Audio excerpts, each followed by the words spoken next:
Okay, so now we're going to do the second step with the Pinewood Derby car. At this point, my students have drawn the car. They've drawn what I call squaring lines here and squaring lines here, and they've had it checked by me, which means stay there. Which means that they should have my signature on the bottom, okay? I'm now going to take this, put this in here, and I'm going to put it in a specific direction. I'm putting it in so that I'm going to be cutting this direction with the vise.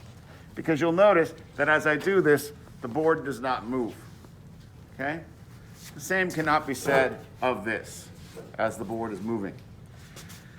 So you do not want your board moving while you're cutting it, okay? So that's why I'm going to put it in this direction so that it does not move. I'm going to take a coping saw. The coping saw's teeth should be pointing down towards the bottom, okay? They do not want to be putting that way. It cuts as you pull. It cuts, cut, cut, cut, cut. You do not want to be cutting as you're pushing. You want to cut as you pull, okay?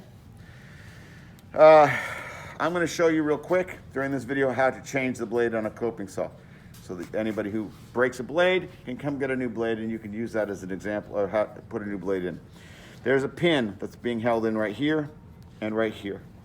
What I'm going to do is I'm going to hold this bar and this at the same time while I loosen it, which for you generally means this, you've got no blade here, so it's different than this. But one way or the other, you need to loosen this thing up until this thing wants to come out. And actually what I do, usually at this point, a student is dealing with this. They've got something with no blade in it, okay?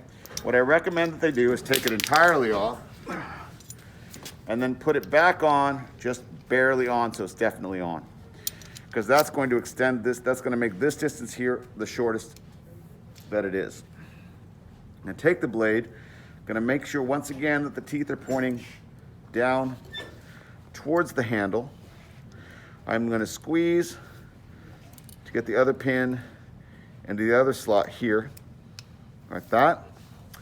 Then it's very important that I hold this and this while I'm tightening. If I don't, it's going to twist the blade. See how the blade is getting twisted? It's going to damage the blade. What you need to do is you need to hold this and this while you're tightening it. Otherwise, you just destroy the blade.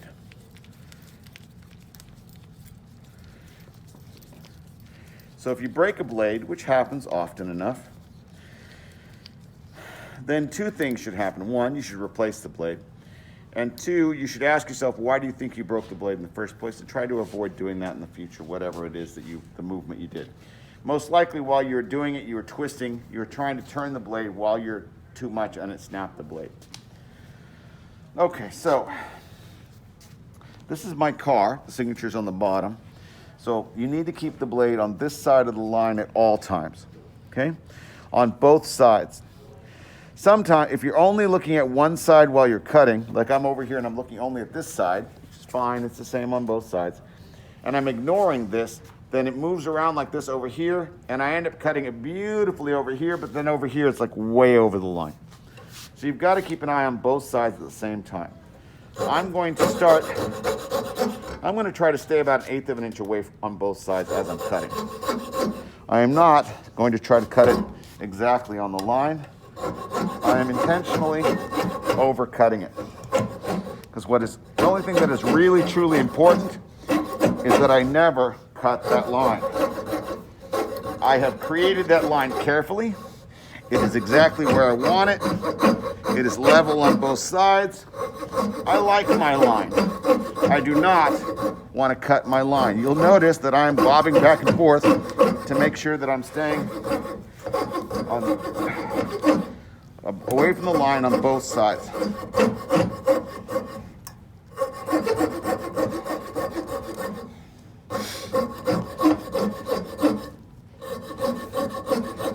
It is not a precision tool. I'm quite a ways away from the line over here. I'm going to work my way back, but I was definitely a lot closer on the other side.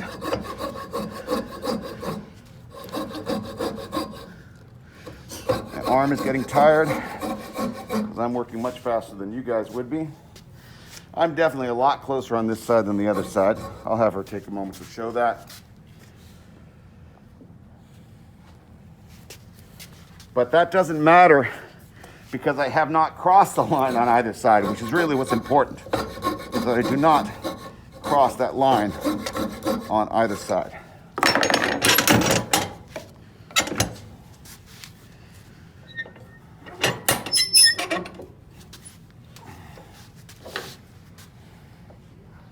Take a moment to point out something that the student was having trouble earlier.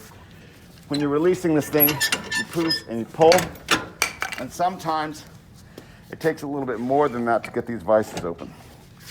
You have to loosen it and lift up to kind of break it free. So if you're having trouble opening your vise, your answer is to grab hold of it and pull straight towards the ceiling. All right.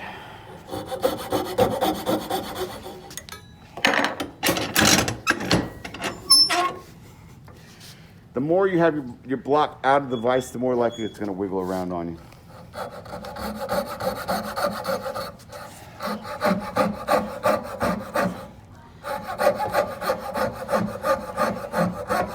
You should not be working as fast as I am. I'm trying to shorten the YouTube video.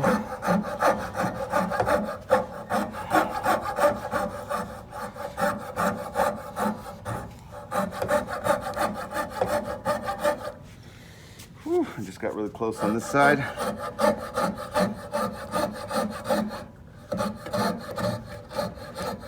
I'm really quite close on this other side, which bothers me.